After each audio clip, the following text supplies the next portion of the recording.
A nossa próxima convidada é a Sara Hyde. Eu conheci a Sara através de uma TED Talk, onde surgiram diferentes ideias. A TED Talk colocou-me a pensar em várias coisas e há 3 pontos que eu gostava de salientar aqui convosco hoje. O primeiro tem a ver com quando a Sara cita a definição de Einstein para insanidade, que nos diz qualquer coisa como fazemos o mesmo repetidamente, portanto, over and over again, mas esperamos resultados diferentes. E isto é um bocadinho um teaser para nós pensarmos que, de facto, temos de mudar alguma coisa no sistema se queremos resultados que sejam diferentes aos que temos atualmente. Uma segunda ideia em que a Sara nos leva a pensar qual é ou qual foi a pior coisa que nós já fizemos nas nossas vidas. Eu vou-vos dar 2 ou 3 segundos para pensarem nisto.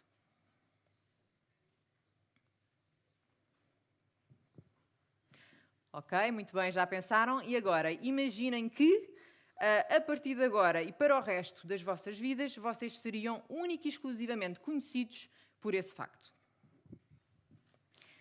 Um terceiro ponto, eu vou-vos deixar a pensar em todos, não vou responder a nenhum.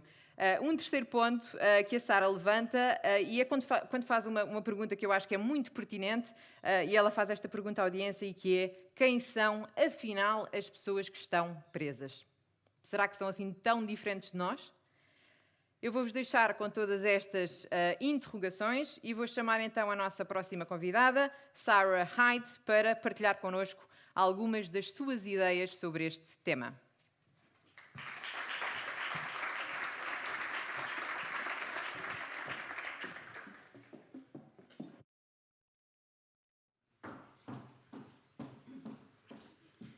Thank you. Good morning. Talk amongst yourselves for one moment while I just have a sip of water and just arrive. So, one moment.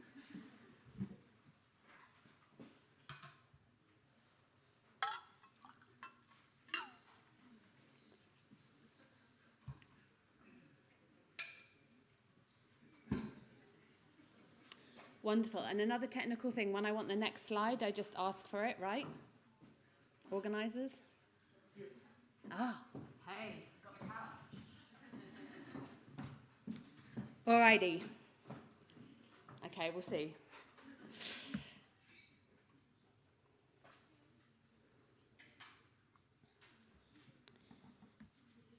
There is an idea about prisons that promises to keep me safe.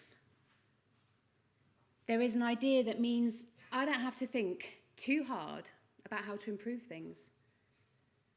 There is an idea about prisons that is powerful and enables the status quo to continue undaunted by research, by evidence, by the expertise of those who have lived through it.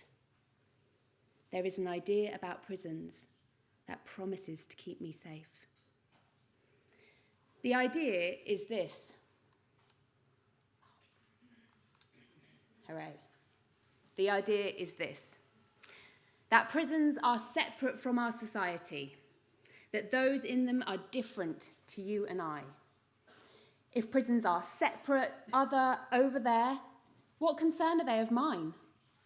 If I can talk about those in them using a range of words from criminal and offender, right through to monster and worse, I can distance myself from the truth of these people's humanness, the truth of our similarity. And in this neoliberal capitalist world, I can individualize the actions and choices of those in prison to such an extent that I remove it entirely from the social fabric, context, and conditions in which those choices were made. So I've been asked to talk at the start of this conference, at the start of this day, about the people in our prisons.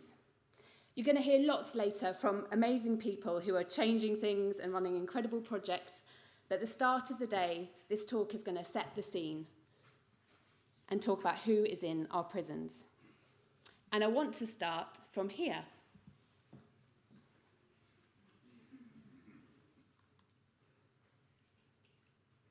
Prisons are part of our society.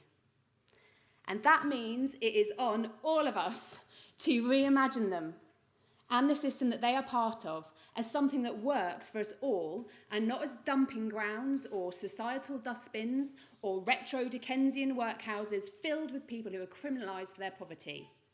Prisons are part of our society. This one is on us, okay?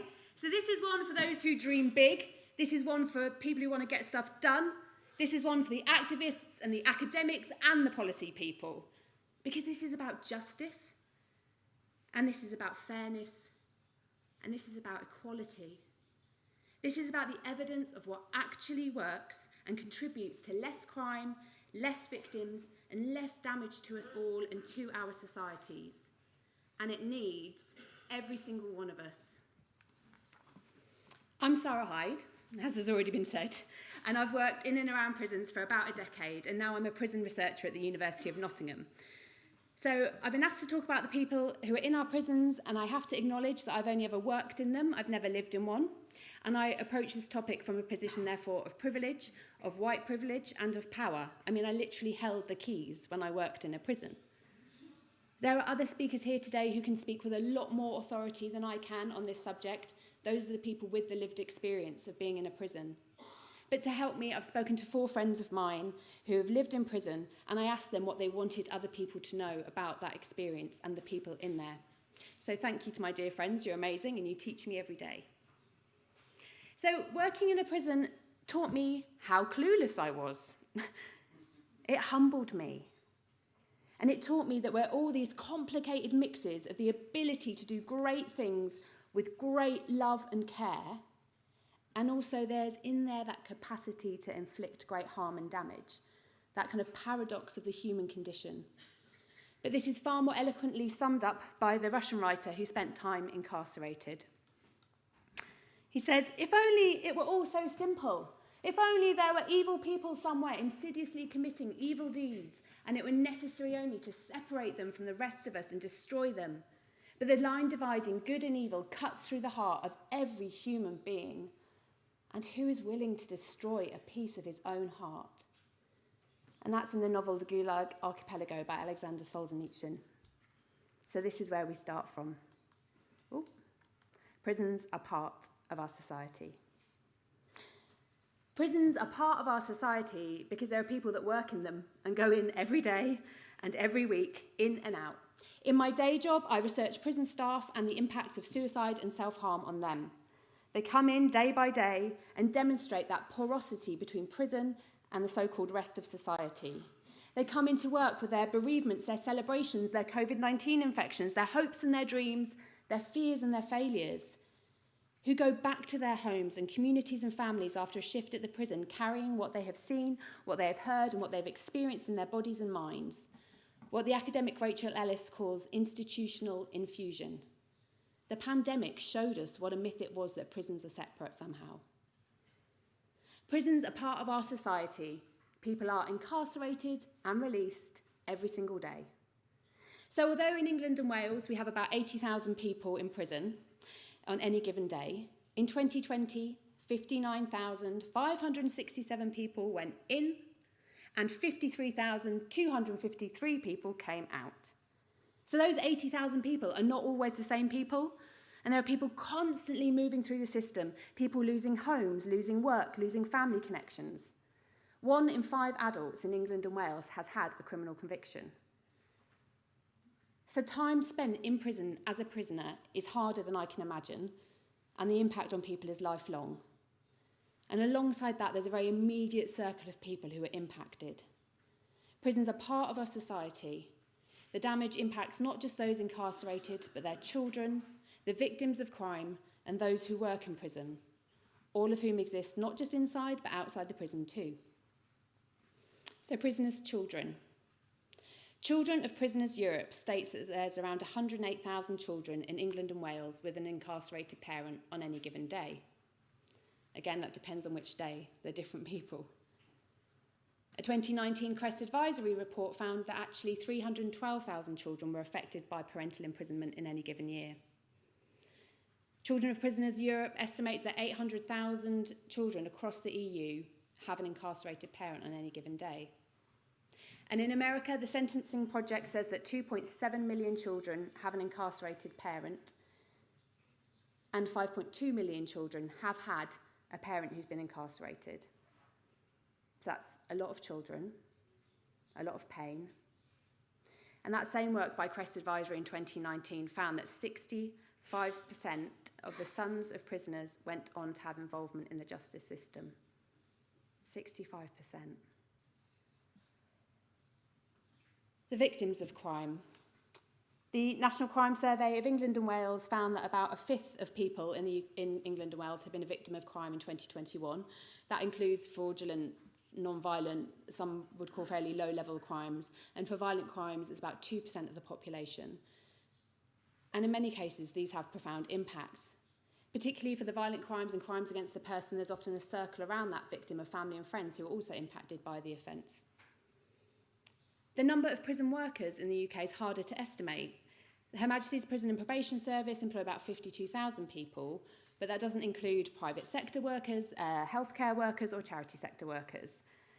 They work every day in an underfunded, understaffed environment with record levels of violence, self-harm and suicide, day in, day out.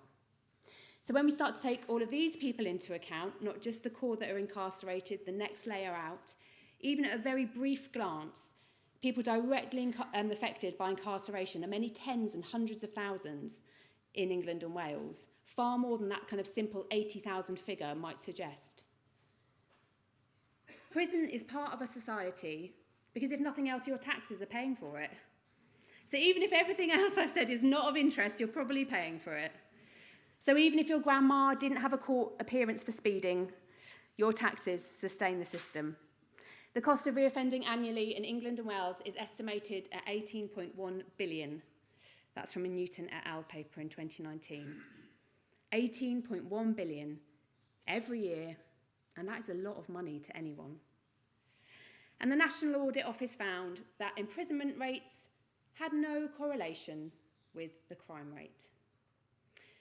So, moving on to what my friends wanted to tell you about people in our prisons. So I asked my friend Tony. Here's what he said. The people in our prisons are not separate from our society, but a cross-section of it. We are all fallible, people with an accumulation of unmet needs, from childhood relationships then through to the institution and authoritarian relationships. Imagine your son, daughter, brother, sister, mother, or best friend. Imagine them. That's who's in our prisons, not the separated perception given to us. Treat the need, rehabilitate, use restorative justice developed through relationships. That is what works. Taking a punitive response keeps people trapped, it keeps the wheels turning and causes further offending. And that's from Tony Atwood, who runs a housing project for people recovering from addictions after prison, Hope and Vision Communities. So this quote he gave me picks up on some of those deep societal, that word again, causes of crime. The accumulation of unmet need from childhood. So these following statistics are for England and Wales from the Ministry of Justice about the people in our prisons. 24% of people spent time in local authority care. For women, that's 31%. 29% of people experienced abuse as a child. For women, that's 57%. 41% observed violence in the home as a child. 42% were expelled from school, and 47% had no formal qualifications. Many people in our prisons have had 2 or more adverse childhood experiences. So an example, if you've not come across adverse childhood experiences before, it's things like emotional, physical or sexual abuse, having a parent who's an addict, or living with domestic abuse. So, big, impactful things. There was a 2019 paper from Catford et al. On the prevalence of adverse childhood experiences on incarcerated men in Wales. And they found that 8 in 10 prisoners reported 1 adverse childhood experience, but almost half of those in the prison reported 4 or more adverse childhood experiences. An American study by Messina and Burden in 2020 found 97% of incarcerated men in America had had an adverse childhood experience. And those who'd experienced 4 or more adverse childhood events were 7 times more likely to be incarcerated. So what would our prisons look like if we supported families and children with these adverse experiences more? Too many people end up in our prisons because of their adverse childhood experiences, their trauma and unmet needs. These adverse experiences can also lead to addiction and mental health problems. So in prison we find that a third of people have a serious drug addiction. 38% said their drinking was a big problem. 22% were drunk every day in the run-up to being imprisoned. So what would our prisons look like if our addiction services were well funded? Too many people end up in prison because of their addiction. Mental health issues are commonplace. I asked my friend Donna, that's not her real name, about what she wanted you to know about people in prison. Oh, and I swapped the order of my talk. Women are being failed by a system that overlooks mental illness. Sending women to prison for short sentences for predominantly non-violent offences does nothing to help the individual whilst their problems await them on release. I served 3 months in prison and struggled with depression that I had desperately tried to hide from the world. Before going to prison, I worked for a blue-chip company in the city, and I managed to hide my suffering until it all came crashing down. Whilst I served my sentence, I worked on the mental health wing where I saw disorders ranging from depression and anxiety to psychosis. It was acknowledged by the staff that this was not the right place for these women, that they needed specialist treatment and care that the prison officers were not trained to provide. Self-harm was rife and was often met with a lack of empathy from staff, which resulted in more distress for the women. And these figures are from the Prison Reform Trust Bromley briefing. So 16% of prisoners have symptoms that indicate psychosis. It's 25% for women. 46% of women and 21% of men in prison have attempted suicide. 7 out of 10 women in prison report having a mental health problem. And only a fifth of people in prison said it was easy to access a mental health worker. And the 2021 inspection of the prison Long Lartin found it was taking over a year for people to get to see a doctor.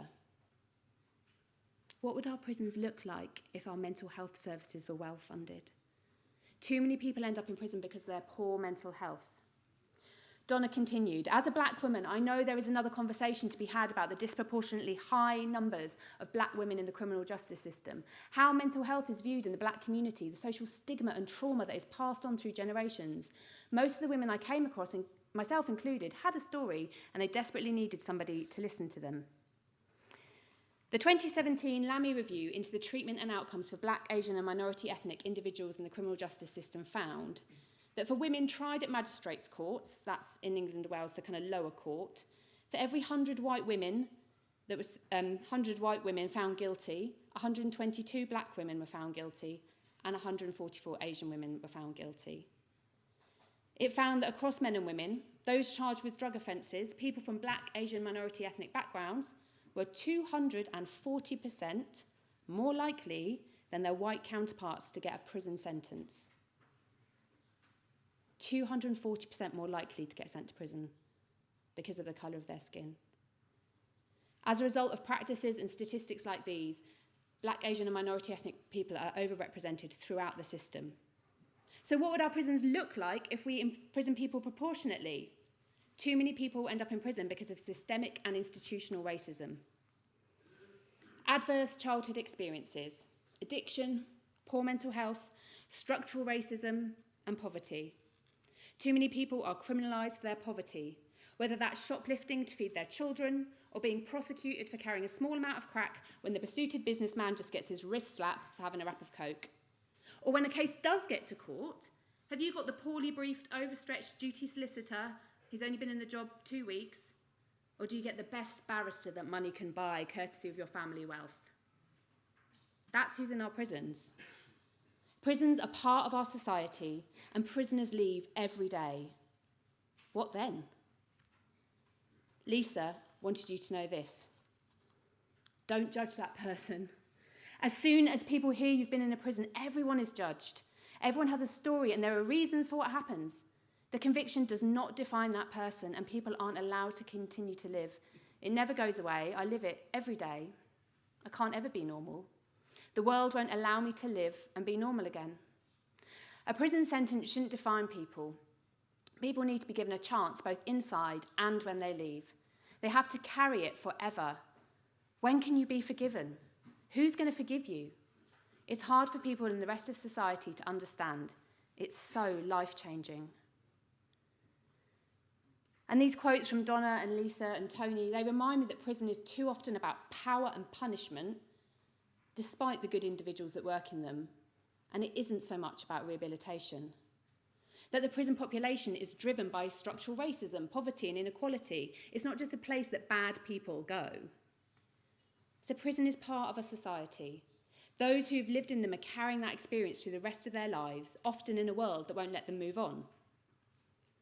Finally, I asked Paula Harriott, who runs the Prisoner Policy Network at the Prison Reform Trust, what she wanted people to know today. She says, woo, there you are. Hello, Paula. Talking about prison is not a morally neutral conversation. Failure to self-interrogate bias and assumptions about the efficacy of imprisonment is a failure of integrity. Oh. Yeah. Failure to self-interrogate bias and assumptions about the efficacy of imprisonment is a failure of integrity. When we do this work, maybe we will act with a compassion that derives from shared responsibility.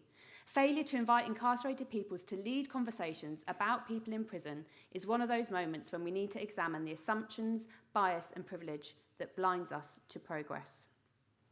People with lived experience must lead these conversations on reshaping prisons. And I love this bit that Paula said, we all need to act with the compassion that derives from shared responsibility. I just want to say today, Paula Harriott, what a legend you are. Imagine if we were all acting with the compassion derived from our shared responsibility. And this comment of Paula's reminded me of Desmond Tutu's promotion of the concept of Ubuntu. Say that right. I am what I am because of who we all are. Because when we share the responsibility for justice, for healing and for restoration, for victims and for our societies and communities, we don't build more prisons. We don't segregate further. I am what I am because of who we all are. Humans have an inalienable dignity and intrinsic value that may get eroded by our life experiences, but it's always present. I am what I am because of who we all are, inside or outside of prison, criminal record or no criminal record.